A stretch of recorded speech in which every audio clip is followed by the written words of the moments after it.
What's going on, Workforce? Brian here, and I'm so happy to bring you our raid guide for the NieR Copied Factory 24-man raid, which was introduced in patch 5.1 for the expansion Shadowbringers. So, in this guide, we're going to be breaking down all the bosses, and you can check the link in the description below to be able to jump to a specific boss if you so wish. If you're struggling with one particular boss's mechanics, there you go. So we're going to be walking through all of the bosses with all of the mechanics in this guide. However, if the meta changes or if we miss something that doesn't just quite catch our eye, be sure to check the comments below for anybody offering any additional tips. And obviously feel free to leave us a comment or a question if you're struggling with anything. We're here to help hopefully make your experience better. If you want to reach us more in real time, be sure to check the links in the description for our Discord link, and you're more than welcome to come hang out in Discord and engage with our community over there as well. Also, fun fact, we now have a Reddit. Check out the links in the description. So many links, so many Reddits. But let's go ahead and dive into our first boss, the Serial Jointed Command Model. So he's going to open up with Systematic Siege. This is going to put various turrets on the outside of the arena, and they're going to just move up and down and fire this glowy, slow orbs at you. He's going to follow this up with Clanging Blow. This is your tank buster. From here, you're going to see Energy Bombardment. This is AoEs that are just going to pick on certain targets and just blast down. You'll see the AoE markers, avoid at all costs. Then you have Forceful Impact. This is going to be raid-wide AoE damage. This is going to be very killer, especially when it's stacked upon other mechanics. Energy Salt is something that catches me off guard every time. It's a massive cone AoE that's persistent damage, and if you're caught in it, chances are it's going to wipe you out. So pay very close attention to Energy Assault. Then he's going to start doing more systematic abilities. Systematic Targeting is going to drop laser cannons on the field, and they're going to select a certain target, and they're going to follow that target wherever they go. Don't get hit by more than one of these lasers. It's imperative that you survive that, especially as he follows this up with another Forceful Impact. From here, you're going to see two potential other abilities, Side Striking Spin or Centrifugal Spin. Side Striking is going to be a large side on his left and his right, so pay very close attention and try to get out of it. It's pretty painful. Otherwise, it's going to be Centrifugal Spin. This is going to be in the front and the back of him, so don't stand in front of him or behind him for this AoE. They go out really quick. They give you the telegraph as a part of the ability charging up to cast, but then from there, it flashes on the ground, and if you're caught in it, it's too late. So here he'll use Systematic Airstrike. This is going to put various floating targets over the arena, and look at the floor, you're going to see where they're telegraphed to go. They're going to fly around and they're going to drop big old giant balls of pain. Pay attention to the order of operations here and make sure that you've got plenty of space. This is going to get a little bit more complex here in a minute. He'll start stacking some of his other mechanics with this, but you've seen it now, so pay attention and be ready for the next phase. So Systematic Suppression is going to be these massive lasers. The order in which they fire, you have to look for the text on the lasers themselves saying kill. If you see it saying that, make sure you're out of the way. Getting hit by this, especially both, is really hard to recover from, especially with his other mechanics. So at this point, you've almost seen all his mechanics. He's going to start repeating everything that you've seen up to this point, stacking it together. Honestly, it's just about learning it. But what he will introduce is Shockwave. Shockwave will knock you back, and he'll do this obviously at a bad time. You can't get knocked off the arena, but what you want to look for is a way that you cannot get knocked back into whatever other mechanic is going on at the time for you. His last trick is a Telegraphed Donut Blast. It's not going to tell you that he's casting it. He's just going to put the stuff on the ground. So pay attention. You want to be able to stand away from it and then run into it after it finishes doing its cast for the different spot, and you'll be just fine. Again, here he's going to start rinsing and repeating all his mechanics. You've seen everything he's got to throw at you. So continue to burn the boss down and move on to boss number 2. So after a trash pull, you're going to be finding yourself going into this tunnel, which is going to split up your teams by A, B, and C accordingly. Each team's platform is going to have their own type of mechanics. What you're going to see here is B's mechanics, which is going to have a lot of arrows. But pay attention in the video to what's going on the other platforms. There's a lot going on here, and this is actually probably one of the highlight fights. We're going to be fighting Hobbs, and he's going to be a giant robot here in the center of the ring. The walls around the arena are going to move and thus deliver a different mechanic for each of the different areas. As a healer, you can cross-res as long as they're not too far away. So just note that if one alliance gets knocked out, you might be able to get them back up. But hopefully it doesn't come to that whatsoever. Okay, so for his mechanics, he's going to open up with laser resistance test. This is going to pulse out raid-wide AoE damage 3 times to start. However, later in the fight, this is going to get more intense and he's going to do it more times than that. Now what you can see going on right now is he's putting out his lasers to the different mechanical things for each side. Right now we have fire, and what that's going to do is it's going to light up the arena with one direction or on the sides or in the center. So pay attention to where the fire is pointing. Now what we're also going to do is cover the other mechanics as they come up in this video, but you might end up seeing different mechanics in a different order, which can be very exciting. At this point, the room will go ahead and rotate around, and thus you'll be facing a new mechanic that's going to keep changing along with the mechanic that is a part of your platform. So for the large claw, he's going to drop an AoE right in the center, and then he's going to do 2 cones and a donut. This is going to rotate around as he telegraphs what way he's going. So you're going to see all 3. So just get ready to move and don't stand in bad. So now Hobbs is going to feel a little left out, and he's going to do ring laser. This is going to start on the outside and it's going to work its way in a donut towards the inside, but standing in the center is perfectly safe. When this starts stacking with other mechanics, it's actually advised to go ahead and stand in the outside and take the hit rather than get hit by the flames or some other major mechanic, because those will wipe you. You will be able to survive at least a couple of hits with the ring laser. The third changing mechanic is what we're going to call the small claw. This is going to go grab a giant box and drop it in the center of the room. Pay attention to where the corners of the boxes are, because it's going to open up and attach these lines to the players. Now our tank picked up all 4 lines, and as healers we shielded and mitigated the damage for him, and he was able to easily survive it. However, if you're having a tank that's struggling, you want to heal up and go from there. From here, we're going to see laser sight. This is going to be a stack line AoE. Just group up in the center and be able to heal through it, and you're going to be just fine.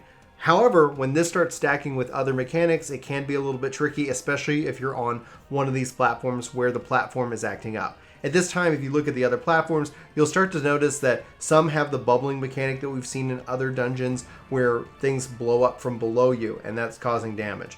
Other ones have varying rows of lightning as well. So kind of obviously get a feel for what platform you're on and what it's going to expect from you. For the arrows, you're going to obviously get knocked in one direction or the other, and there's going to be lightning on the outside of the ring. It's not going to kill you if you touch it, so don't worry. It will cause some damage, but for the most part, it's probably preferred over than getting hit by one of the other major mechanics. So at this point, he's going to start repeating and stacking various mechanics. He does have one new trick up his sleeve, and he's going to mark 4 players with AoEs along with whatever's going on your platform. So that's just going to stack. It's going to have you obviously have to coordinate so you don't stack up and end up getting knocked into one another, or actually stepping in bad and getting murdered by something. But that is pretty much it. At this point, you're going to have seen everything. So just pay attention to what's going on, what he's doing, and also what is happening with your platform and what certain special mechanic that you're on, whether it's small claw, big claw, or flamethrowers. From here, just burn the boss down, rinse and repeat, and we're going to move into a trash pool that's kind of like a mini boss that's going to have kind of some repercussions as we get into the final bosses of that. And so let's go ahead and cover that real quick just for you right now. So perhaps the most interesting trash pool of them all, Goliath Tank. He's going to put out lots of donut AoE damage. He's going to put this on repeat. He's going to keep doing this, and he's going to send out his little minions to explode and run up and try to kill all of your friends. You're going to want to put out as much damage on him as you can while also avoiding the AoEs. It's a pretty simple formula. He's a pretty interesting formula because we're going to see him again in the final fight. His main skills are Ring Energy, which is what he's doing that donut over and over again. Line Mark is essentially a party member with AoEs where they're going to rush in and try to blow up and kill everybody. And then you have Laser Turret. This is his line AoE that's going to really hurt bad if you get in it, unless you're the tank, but you can see it telegraphed on the ground pretty well. This is just going to rinse and repeat until you have him knocked out completely. But we're not done with this trash pool. So let's go ahead and move on to our flight unit. The flight unit has been hacked, and it's up to us to stop it. So he's going to have 3 main mechanics. He's going to have area bombing. This is where he's going to target several members, and he's going to drop a line AoE of bombs on the pathway towards them. So they want to kind of run away. Make sure you're not standing in the pathway as the bombs explode. He's also going to have 360-degree bomber.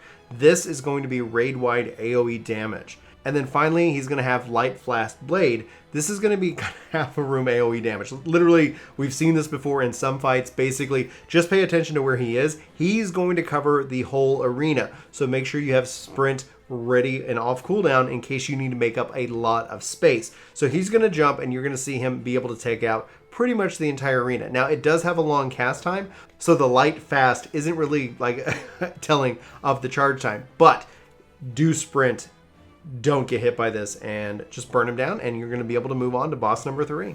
So if you've actually played NieR, this is going to feel really familiar to you. We've seen this teased to us, and so our third boss is going to be Angles.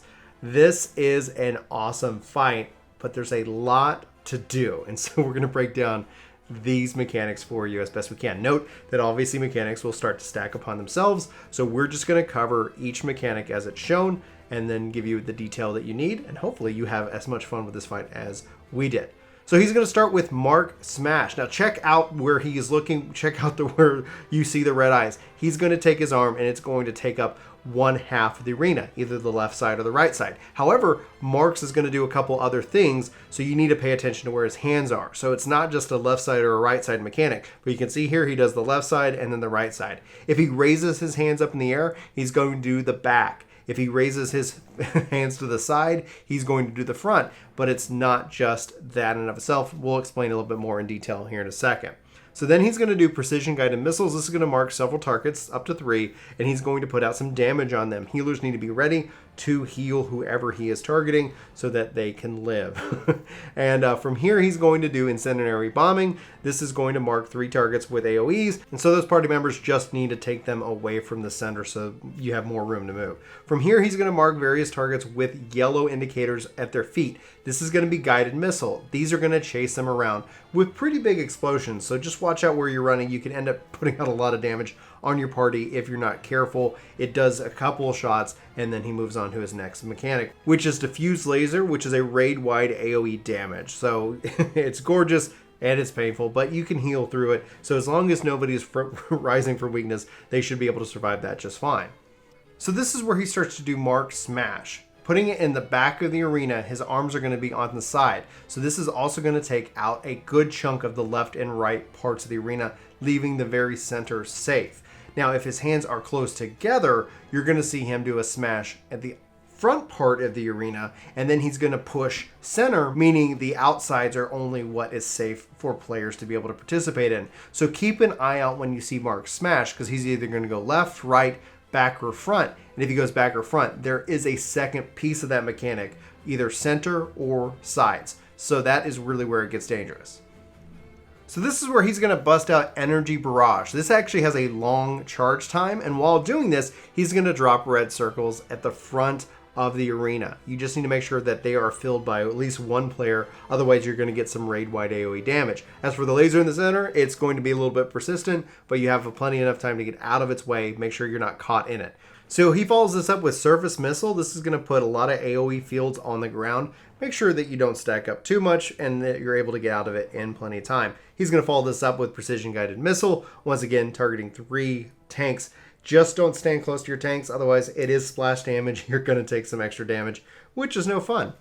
So from here, he'll repeat a couple of the mechanics, but we're about to get into his second phase. He's going to open this up with an add phase. This is a pretty simple, straightforward add phase. Literally just burn everything down before he can charge up to full. If you get him just under full, you're going to survive it, just mitigate through it and heal. As far as it goes, just mark your team and focus in on A, B, or C, and then work together to burn everything down. The adds are going to keep putting out damage in various conal AoEs, so pay attention to what is going on the field. Ideally, you're going to have a full team up and alive for this part, so that way you can easily burn these things down. We actually had a team that was pretty much dead, so a lot of reses were going out, but we were still, as an entire raid, able to work together and get this down in time without wiping. So after he does his big charge explosion, you're going to want to run to the back of the arena here. Now be careful, because you can actually fall off the arena itself. He's going to disappear and you want to get out of here. You've seen this before if you've played NieR, but if you haven't, this is what's going to happen. I think you're going to be pretty excited. So again, just pay attention here. It's going to be a meteor effect here in the center, which is going to put out some damage. And like I said, you can fall off the arena, but it's okay. You can be resurrected. Just stand back here.